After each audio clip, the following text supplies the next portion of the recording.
So in the center, I'm going to pull a clarifier card for the King. King of Cups. So this is the energy that is throughout November, is this King of Cups energy. And I feel like this is Sagittarius, even though you're a fire sign. I feel like this is you, even though it's a water sign. So I think you're going to be exhibiting some of the qualities of the King of Cups, which is being connected emotionally with people surrounding you, being connected with your own emotions, being able to make a clear decision, even in the face of emotional doubt. But even though you're going to be able to do that, a challenge will be that you won't necessarily, this is it. You're going to have hope. You're going to need to use hope. Hope will be where your impetus for everything will be. Hope and faith, because you will not be able to see the outcome. You will not be able to see how it's going to turn out. It's not going to be clear, and you're going to have to go on that gut instinct and trust your gut. Trust your gut. Even if it feels like, even if it looks like it's not going to pan out, trust that inner strength. It's going to guide you correctly. Okay, so in the love area we have the Lovers reversed, Three of Cups, and then the Queen of Cups. So I mean, this is truly a love sector, with the cups being there and then the lovers, of course.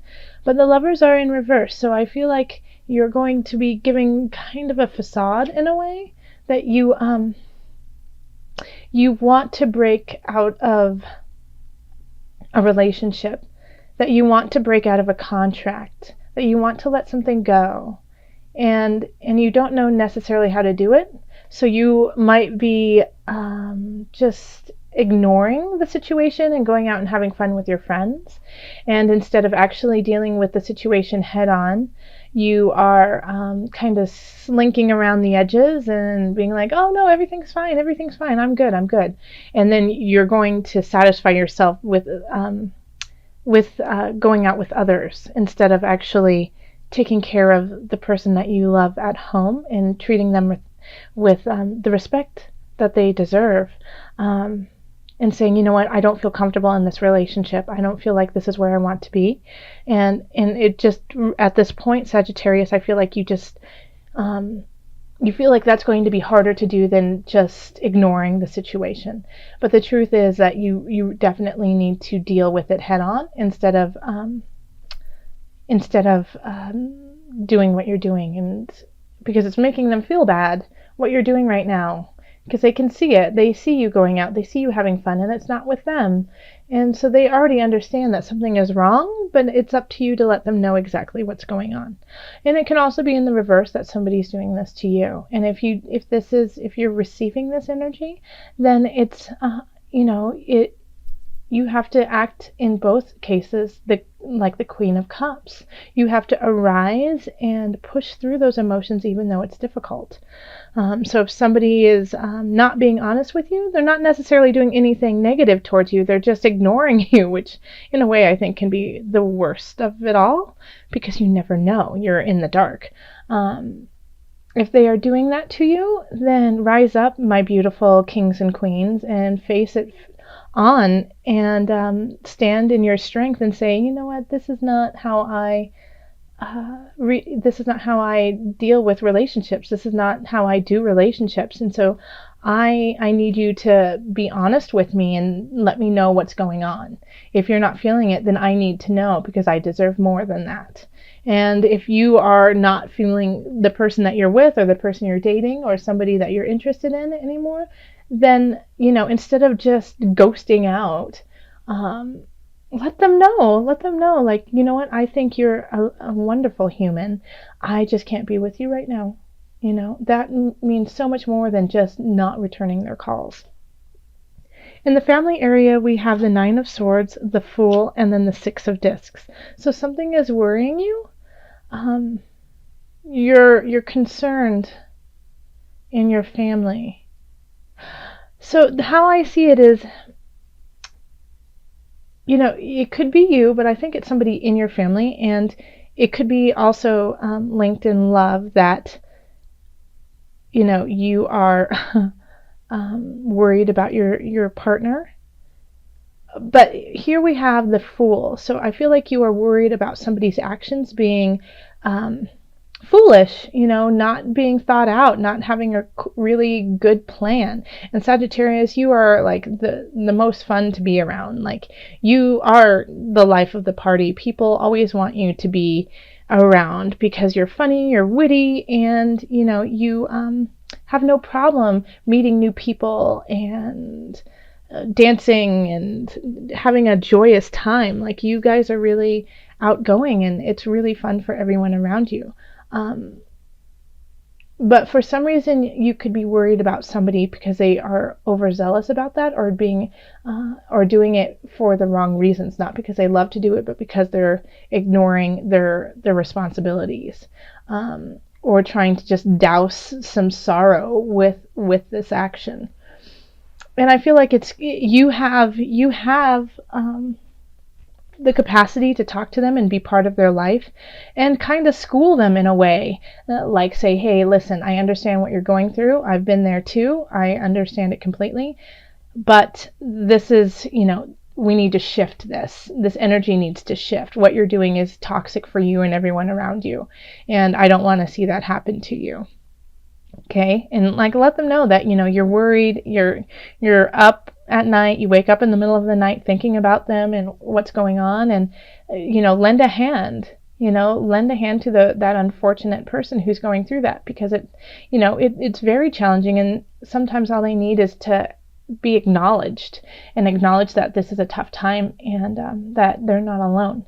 So you have that gift to give. So I truly do hope that you can give that to somebody in your family. And if you need this, if that is you, that you are going out and partying too hard because you're full of sorrow, find somebody in your family that you respect and admire, and say, hey, I'm just not in a good space.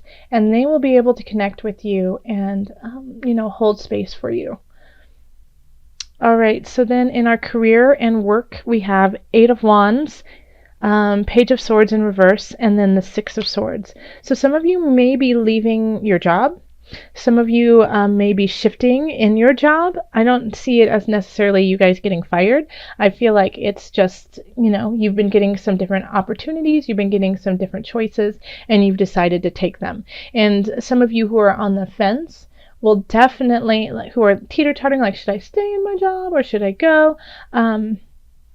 You'll get pushed to go, because we have the Page of Swords in reverse. So, they could be crossing you in a way for to benefit themselves and not to help you out. So they could be kind of sneaky. They could be saying things to other people that are not true, or they're just exaggerating situations, or they could be saying things that are true but aren't necessary, don't need to be said, but they're just doing it because it makes them look better, it makes them feel better, and it could be directed, towards you and your actions. And so that could be like the last straw for you, of like, forget this. I was wondering if I should leave. I was wondering if I should carry on with this job, but obviously it's time for me to go. And if you do decide to make that choice, to go, I think it's definitely the right one to do. You're going to move on to something better, and you're going to leave this Page of Swords behind. You're going to just pass them. And yeah, you have a lot. And if you aren't thinking of leaving your job, then you're going to just have a lot of work on your plate, and different tasks given to you, and people might be a little short, and just not exactly the most friendly about asking you to do certain things. But I don't think it's your boss. I think it could be a coworker who's doing this, who's possibly younger than you, and that could be kind of annoying too. Like, they don't even know I've been doing this job since they were a baby, kind of feeling. And that could make you question if you should stay there or at least shift something in your work. Now, if you're not thinking of shifting, then this is also just symbolizing you need to take walks during the day. Get out of the office when you're there. Get out of your job. Clear your head in the fresh air. Walk around. Just, take some time during the day. And that will make your work much more manageable. In finance, we have 6 of Cups, 2 of Discs, and the Magician. So you're trying to balance your finances, but it's not in a negative. I feel like you are actually quite abundant, Sagittarius, and you could be getting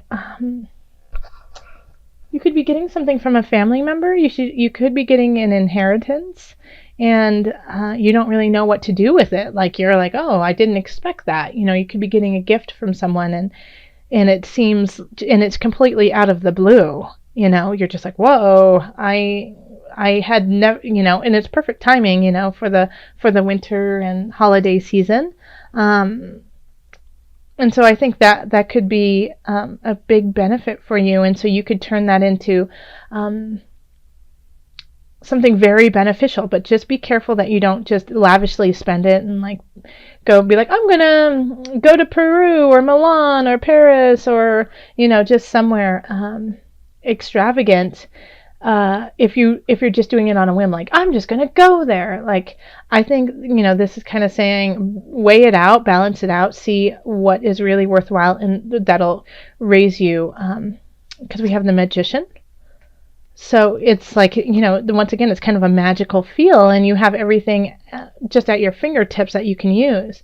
So just make sure that you're doing something that you will definitely benefit from now and in the future. So, if you go to Peru, let me know, because I think that would be amazing. And I'll hide in your suitcase, Sagittarius. The first one is you are profoundly clairvoyant. And the second one is the God box. Okay, so the first one, you are profoundly clairvoyant, says, trust what you see in your mind's eye as well as with your physical sight, for your spiritual vision helps you with healing, teaching, and guidance. Yeah, absolutely, Sagittarius. And then with the God box, it says, write any worries, concerns, or desires on a piece of paper that you get. I'm so sorry, I'm going to start over. Write any worries, concerns, or desires on a piece of paper that you put into a special container called a God box as a way of letting go and allowing the divine to help you. All right, so here we go. This is if you have some problems, some issues with work, with family, you have some things that are just teeter-tottering and you're just like, I don't know what to do. This is a great God box. It's just saying, write it down and let it go, and the divine will help you. It's often when we are stuck and we don't necessarily have control over the situation. We can't control the person who's out of control. We can't control a coworker who's being nasty, but what we can do is control our reaction to it and the energy we put into it. So by writing your worries and concerns and desires on the paper and then giving it away, you are giving it to the higher energy to see it and deal with it, and help you along. And you might be getting messages in regards to these problems, to these inquiries that you give to your God box, through clairvoyant messages. So if you get that funny feeling, you get that hunch, very, very much so listen to it. And that's what is at the center of your reading, is follow your hunch. Yeah, in all of these areas, is whatever you do, if you feel that tingle, listen to it.